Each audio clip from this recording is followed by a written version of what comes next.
सर्दियों के मौसम में हमारे गुलाब को एक निश्चित केयर की ज़रूरत होती है, सिस्टमैटिक फर्टिलाइज़र भी देना होता है, तभी हमारा गुलाब का पौधा सर्दियों में सर्वाइव कर पाएगा, अच्छी फ्लावरिंग करेगा और स्प्रिंग फॉल से भी बचा रहेगा।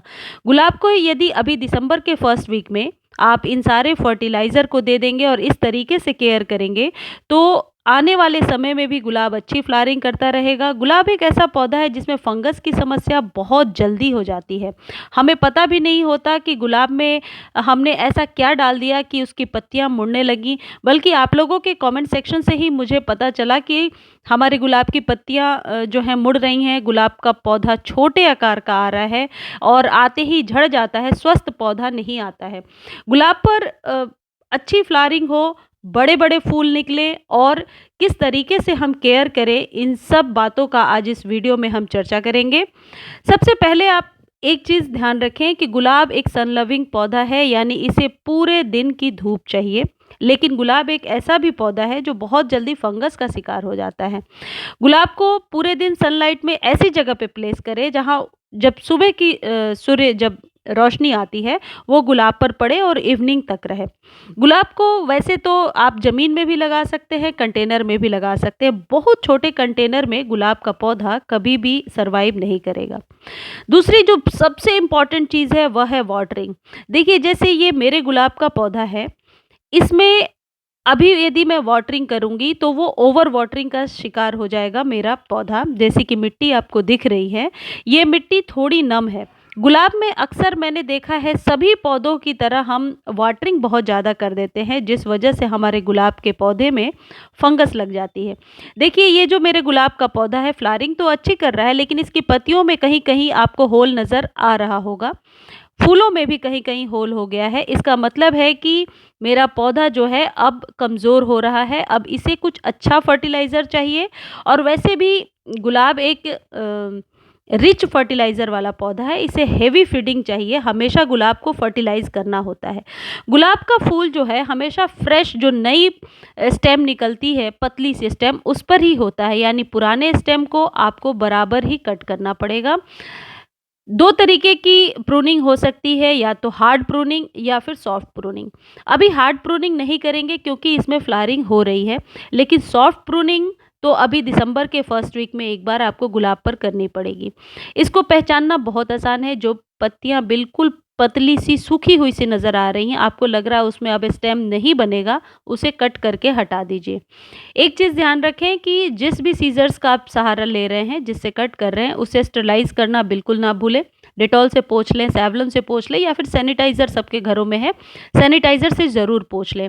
क्योंकि कई बार मैंने देखा है जब हम प्रून कर देते हैं, सॉफ्ट प्रूनिंग भी करते हैं, उसके बाद हमारा पौधा सूखने लगता है और कारण हमें पता नहीं होता। तो प्रूनिंग ज़रूर करें यदि ज़्यादा फ्लावरिंग चाहिए, बल्कि बड़े-बड़े फ्लावर्स चाहिए तो आपको प्रूनिंग करनी पड़ेगी। लेकिन सॉफ्ट प्रूनिंग कर दीजिए। जिन स्टेम में कालापन सा दिख रहा है उसे ज़रूर हटा दीजिए। देखिए, जैसे मेरा ये स्टेम है, ये बिल्कुल काला हो रहा है और ये अब नहीं करेगा फ्लावरिंग, ना कोई स्टेम इसमें खिलेगा, तो इसे मैं कट करके हटा दूँगी। देखिए, इतने छोटे से प्लांट से इतना कुछ मैंने कट कर दिया है, यानी ये बेकार थे, ये फालतू का फंगस क्रिएट करने का एक वजह हो सकता है। इसलिए सबसे पहले गुलाब को आप हमेशा देखते रहें कि कौन सी स्टेम सूखने के कगार पर है। अब आप क्या करेंगे, आपके पास कोई ना कोई फंजीसाइड होगा, फंजीसाइड नहीं है तो हल्दी पाउडर ले लीजिए या फिर बेकिंग सोडा ले लीजिए। हल्दी पाउडर, बेकिंग सोडा दोनों साथ में यूज़ कर सकते हैं। वैसे मैं सजेस्ट करूँगी एक अच्छा सा फंजीसाइड आप मार्केट से ले लीजिए और इसे इस तरीके से घोल करके आपने जहाँ से भी कट किया है उसके 2 इंच नीचे तक आप इसे लगा देंगे। बस यूँ समझ लीजिए जैसे आज गुलाब पे हमें पेंटिंग करनी है, कुछ इस तरीके से पेंटिंग कर देंगे। इसका इफ़ेक्ट इतना अच्छा होगा कि जो फंजीसाइड हम जड़ों में देते हैं ना, उससे बहुत ही अच्छा ये इफ़ेक्ट करता है। जड़ों में तो डालना ही है, लेकिन आपने हमेशा देखा होगा कि गुलाब में स्टेम जो है ऊपर से सूखने लगती है। उस चीज़ से बचाने का ये एक बहुत ही अच्छा तरीका है। अब आप क्या कीजिए, जहाँ-जहाँ से आपने कट किया है उसके 2-2 इंच नीचे तक आप बहुत अच्छे से एक गाढ़ी सी घोल इस फंजीसाइड का लगा दीजिए। फंजीसाइड कोई भी हो सकता है, फंजीसाइड नहीं है तो हल्दी पाउडर और बेकिंग सोडा को मिला करके कुछ इस तरीके से जैसे मैंने लगाया है, इस तरीके से आप पूरे अपने गुलाब में लगा दीजिए। इसके बहुत सारे आपको बेनिफिट मिलेंगे। एक तो पौधा सूखेगा नहीं, क्योंकि प्रूनिंग के बाद जैसा मैंने बोला, पौधे में कई बार डाई बैक की प्रॉब्लम आती है और ये गुलाब के लिए स्पेशली मैं बता रही हूँ, ऐसा गुलाब में ही होता है। तो इस तरीके से जब आप लगा देंगे, आपका पौधा सिक्योर हो जाएगा। जितने भी फंगस या मिलीबग या स्पाइडर माइट वगैरह का अटैक है, उससे भी ठीक हो जाएगा। और फिर यदि आपको ऐसा लगता है कि कुछ फंगिसाइड उसमें बच गया है, तो उसे आप घोल करके पानी में डाल सकते हैं। अब देखिए, ये गुलाब को अपने आस-पास सफाई बहुत पसंद है, इसलिए पत्तियों वगैरह को हटा दीजिए। ये है स्टोन डस्ट, कैल्शियम का एक बहुत ही अच्छा स्रोत है और गुलाब के पौधे को कैल्शियम की ज़्यादा ज़रूरत पड़ती है। कैल्शियम के लिए आप और भी स्रोत अपना सकते हैं, कैल्शियम की गोली ले सकते हैं, जो इसमें गमले में दबा दीजिए, एक चॉक का टुकड़ा दबा दीजिए, लेकिन मैं स्टोन डस्ट इस्तेमाल करती हूँ। मैंने एक बार नर्सरी से ले लिया था, आप भी ले सकते हैं, सस्ता ही मिलता है ये। इसे घोलकर पानी में डाल कर के भी आप एज़ अ फर्टिलाइज़र यूज़ कर सकते हैं महीने में 1 बार। लेकिन अभी गुलाब में आपको ये ट्रीटमेंट करनी पड़ेगी। मैंने भर के 1 चम्मच अपने इस 8 इंच के कंटेनर में दे दिया है। ये जो ट्रीटमेंट है ना, ये आपको महीने में 1 बार ही महीने के शुरू में कर लेना है। कैल्शियम से क्या होगा कि पत्तियाँ बहुत ज़्यादा स्वस्थ निकल कर के आएँगी और आपको पता है कि पत्तियों का स्वस्थ होना बहुत ही ज़रूरी है। गुलाब में जितनी भी प्रॉब्लम है पत्तियों की वजह से ही आती है, क्योंकि पहले स्टेम सूखता है, फिर पत्तियाँ झड़ने लगती हैं। हर पौधे की अपनी अलग-अलग रिक्वायरमेंट होती है। इस तरीके से ज़रूरी नहीं है कि जो गुलाब की रिक्वायरमेंट है वो सारे पौधे की होगी, सबकी रिक्वायरमेंट पौधे की अलग-अलग होती है। कई बार सर्दियों में गुलाब में हम ओवर वाटरिंग करते हैं, इस बात का विशेष ध्यान रखें, ओवर वाटरिंग ना हो। डीएपी गुलाब के लिए एक बहुत ही अच्छा फर्टिलाइज़र है। डीएपी डायमोनियम फॉस्फेट आसानी से आपको ऑनलाइन मिल जाएगा, नर्सरी पर भी मिल जाएगा। नर्सरी तो आप सब जाते रहते होंगे, तो नर्सरी से आप डीएपी खरीद लीजिए। अब डीएपी कितना देना है, 8 इंच का कंटेनर है तो 8 दाने डीएपी डीएपी के, लेकिन जो गुलाब है ये हेवी फीडिंग मांगता है, इसलिए 10 से 12 दाने आप दे दीजिए। और डीएपी को आप पानी में घोल करके भी दे सकते हैं, लेकिन ये आसानी से घुलता नहीं है, तो 3-4 दिनों के लिए आपको छोड़ना पड़ेगा इसे पानी में। उसके बाद उस वाटर को आप यूज़ कर सकते हैं।